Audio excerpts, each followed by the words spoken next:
शिकारपुर के जंगल में एक बाघ और एक बाघिन अपने रंगीन बच्चे के साथ मजे से रह रहे थे। वो अपने इस रंगीन बच्चे को देखकर बड़ा ही खुश हुआ करते थे। तभी वहाँ से एक भालू गुजरता है जो एक शेर का सेवक था। वो बाघ के इस रंगीन बच्चे को देख लेता है और ये जानकारी तुरंत ही अपने महाराज शेर को देने के लिए जाता है और अपने महाराज शेर से कहता है, सुनो सुनो महाराज, शायद आपका सपना आज पूरा हो जाएगा।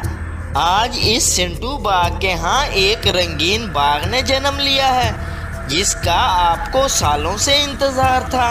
क्या सच में भालू, तुम सही बोल रहे हो? अब मैं इस रंगीन बाघ का खून पीकर और भी शक्तिशाली और ताकतवर हो जाऊंगा। अब मुझे जाकर इस बाघ के बच्चे को उठाकर लाना होगा। विक्रम शेर ने एक तांत्रिक से सुना था कि जो भी रंगीन बाघ का खून पिएगा वो बड़ा ही ताकतवर हो जाएगा। इसीलिए राजा विक्रम शेर उस बाघ के पास उस बच्चे को छीनने के लिए जाता है, लेकिन बच्चे के पास उसकी माँ मौजूद थी और बाघ शिकार के लिए गया हुआ था। सुनो बाघिन, मैं तुमसे तुम्हारा बेटा लेने आया हूँ, जिसके बदले तुम मुझसे जो मांगोगी वो तुम्हें जरूर मिलेगा। ये सुनकर बाघिन को बड़ा ही गुस्सा आता है। देखो महाराज, हम आपकी बड़ी इज्जत करते हैं, लेकिन अगर आपने दोबारा ऐसा कुछ भी बोला तो तुम्हारे लिए अच्छा नहीं होगा।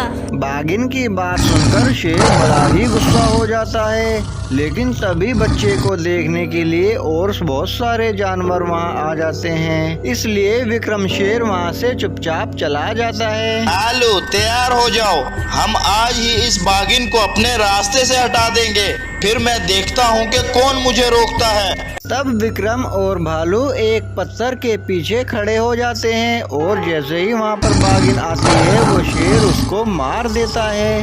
बाघिन को मारने के बाद शेर फिर से भालू को उसके बाप के पास बच्चे को लेने भेज देता है। ओए सिंटू बाघ, तुम अपने इस रंगीन बेटे को मेरे हवाले कर दो, नहीं तो जैसे हमने तुम्हारी पत्नी को मारा है हम तुम्हें भी इसी तरह जान से मार डालेंगे। तुम्हारे लिए अच्छा यही होगा कि तुम अपने बेटे को चुपचाप मेरे हवाले कर दो। ओए जालिम भालू, आखिर तुमने मेरी पत्नी को मार ही डाला, लेकिन फिर भी मैं अपने बेटे को तुम्हें कभी नहीं दूंगा।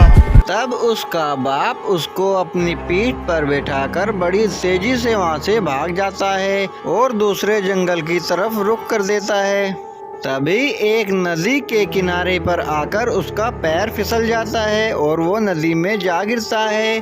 तेज बहाव के कारण उस पर तैरा नहीं जाता था, लेकिन फिर भी वो अपने बच्चे को बचाने के लिए पूरी कोशिश करता है और उसको दूसरे किनारे पर ले आता है। तभी एक चीता उस नदी पर पानी पीने के लिए आता है और वो उस बाप बेटे को देख लेता है। तब चीता बड़ी मदद करने के लिए उनके पास आता है और बच्चे को बचाकर बाहर ले आता है, लेकिन चीता उस बाघ को नहीं बचा पाता है और बाघ मर जाता है। अरे इस रंगीन बाघ का बाप तो बड़ा ही हिम्मत वाला था, बेचारे ने अपने बेटे को बचाने के लिए अपनी जान तक की भी परवाह नहीं की।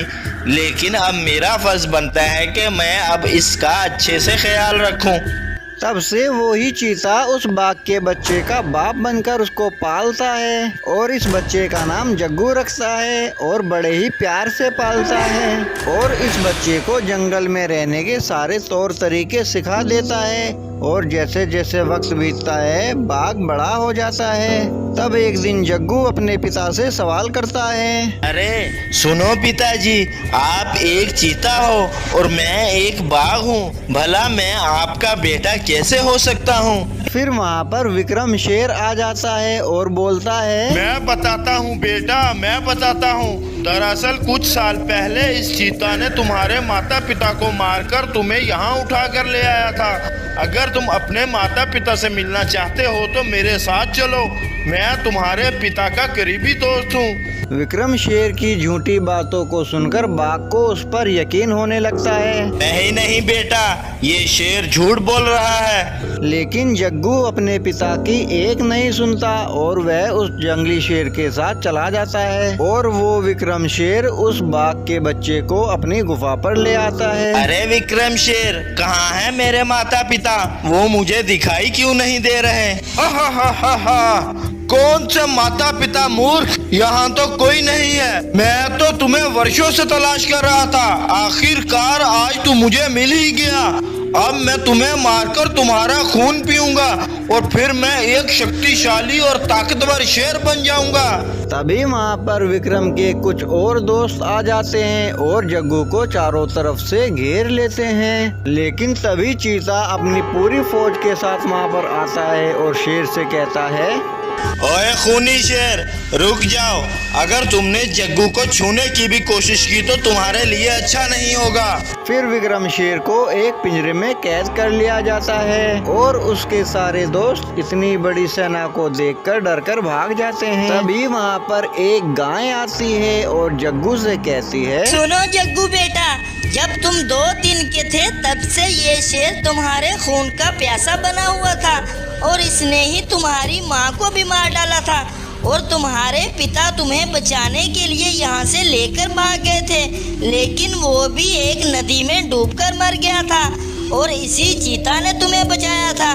तब से इस चीता ने ही तुम्हें पाल पोस कर बड़ा किया था और ये विक्रम ही तुम्हारे माता पिता की मौत का जिम्मेदार है। इतना सुनने के बाद जग्गू की आंखों में क्रोध की ज्वाला भड़क उठती है और वो विक्रम शेर को पिंजरे से निकालकर मार डालता है, चीर फाड़ देता है। और फिर जग्गू पहले की तरह अपने पिता चीता के साथ जंगल में खुशी खुशी रहने लगता है। दोस्तों, अगर कहानी पसंद आई हो तो चैनल को सब्सक्राइब करें और वीडियो को लाइक करें, शेयर करें।